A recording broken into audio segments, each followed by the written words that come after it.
What is at stake is more than one small country. It is a big idea, a new world order. These are the facts that when you really study the U.S. media coverage of Israel and when you study the U.S. policies around the Middle East, they do not represent American interests or American values. If you don't hear their drops, then this is not a true exclusive. This stuff is just too dark to be reasonable or political. And if you trace globalism and the New World Order back to its origin with Cecil Rhodes was a serial pedophile that had 5 little boys that he took with him everywhere, and he started the concept of the New World Order, which filtered all the way up to what we have today. This goes back to Babylon, okay? And what's going on now is the Illuminati, who are the Zionist Jews. Zionism is a false religion. They adopted Judaism.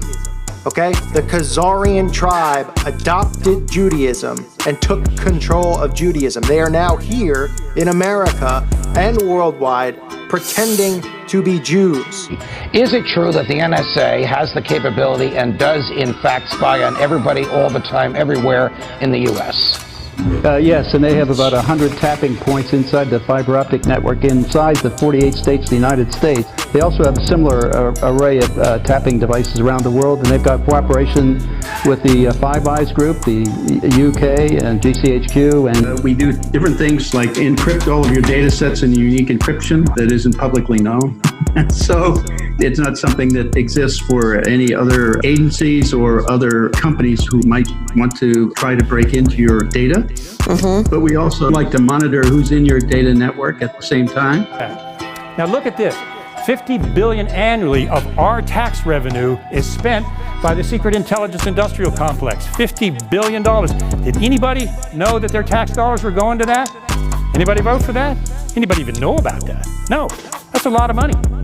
They are not real Jews. They are under the cover of Zionism, okay?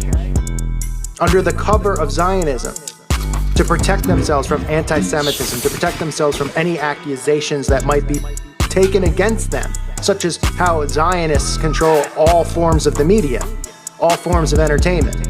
That's why the channels who are pro-Zionism, pro-Israel, when you listen to them talk, they're some of the stupidest people you'll ever hear in your life. Ever. They don't get it. Israel is what this is all about. And Trump and the U.S., just like under Obama, just like under all our presidents, they're all working with Israel, for the New World Order. Even Satanism, they don't believe they're worshiping something with horns and a pitchfork. They believe they're worshiping Lucifer, who gives them power to achieve the goals they want, whether it's political position, whether it's monetary power. There is no question, the more you look into that, there is a dark spiritual side to this whole thing. Then this is not a true exclusive. Why do you think that in America, on the back of the dollar bill, if you make a quote-unquote Star of Israel, it spells out the word Mason, literally M-A-S-O-N, Mason, because Israel is going to be the center of the New World Order, Jerusalem. Surely, Your Majesty, you're not telling me that the Jewish lobby in the United States pulls the strings of the presidency? Not entirely, but I think even a little too much, even for Israel interests. You think the Jewish lobby in the United States is too powerful for the interests of Israel? I think so. And this kind of manipulation of the American media is very disturbing.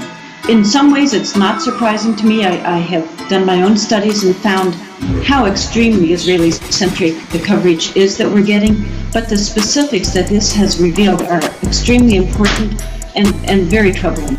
And I'm not saying that there's not good people who are Jewish. This is an attack on them. You know why, too? Because there are so many Jews who are against Zionism. Google it, look it up. Because they know it's fake. They know these people aren't real Jews. They know it's a cover for the New World Order. What these people do is unbelievably wicked. How can anybody, and I don't want to go off on a tangent here, how can anybody want to end the life of a child at 9 months, right before it's born, and think that that is logical, rational. I mean, that is beyond human reason. Why do you think that in the United States, in Texas, out of all the states in the Union, Texas, after the flooding, those people had to sign, before they could get their insurance settlement, they had to sign a waiver saying they wouldn't boycott Israel. Who is the enemy of Syria? It's Israel. All of this revolves around Israel, okay? And you know who controls and runs Israel? The Rothschilds do. Rothschild himself recently in an interview even admitted to it.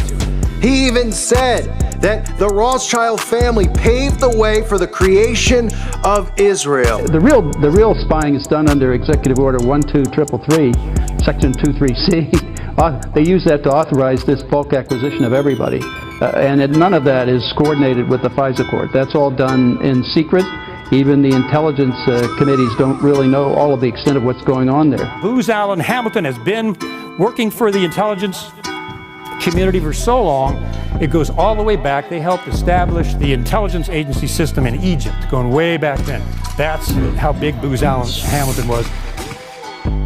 If you don't hear their drops, then this is not a true exclusive.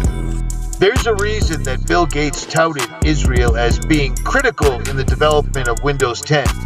There's a reason that Windows 10 is considered the ultimate spyware. You know what I'm saying? For real. Ultimate spyware. There's a reason that Israel, our ally, that we give billions of dollars to every single year, is making a pact with communist China. You know why? Because they're the ones who engineered World War I. They're the ones who were behind it. And they promised the British government that they could convince the US to enter the war and ensure Britain's victory over Germany on the basis that the British government handed control of Palestine to the Zionists. It was a program that monitored the network log where you could see everybody who's coming into your network, where they're going, what they're doing, how long they stay, and so on. What they were doing was something that was permissible in your network or not. In other words, we could have picked up on all kinds of illegal transfers of money between programs and things of that nature. Sometimes they are disserving the interests of Israel because they're pushing around too many people. Why would the President of the United States pay attention to that lobby? They are strong. Strong in what sense? They are controlling many things. And some of it is pretty nefarious, for lack of a better term. I used to be there. Some of it is flat out unconstitutional. Some of it is illegal. People should be in jail, some of it.